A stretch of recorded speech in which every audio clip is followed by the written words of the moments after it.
Oups, j'ai fait une erreur. Ce n'est pas add_post_constructor, c'est add_post_construct. Désolé pour cette erreur. Après, comment ça marche concrètement? C'est très facile. Là, vous êtes déjà habitué avec les annotations et comme je l'ai dit dans l'introduction sur les annotations dans ce module-là, les annotations, on les met toujours soit à côté, soit en dessus de la méthode, de l'attribut, de la classe et ainsi de suite. Ok? Donc, on va mettre le add_post_constructor sur une méthode qui va nous servir d'ajouter des traitements sur notre bin juste après la construction.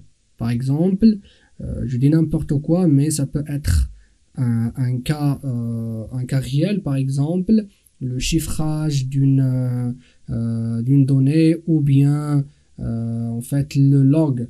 Vous allez loguer dans un fichier de log ou bien d'autres traitements. Dans notre cas, on va juste afficher comme quoi je suis dans le post-construct. Ok? Alors, c'est tout pour la notation add_post_construct.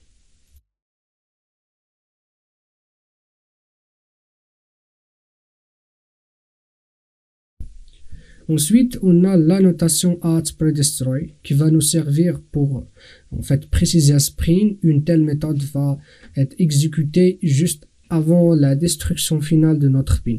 Pourquoi? Pour faire aussi des traitements, par exemple, pour loguer dans un fichier de log ou bien faire d'autres traitements. Dans notre cas, ça va être simple. On va juste afficher à l'utilisateur ou bien dans la console comme quoi nous sommes dans la méthode predestroy.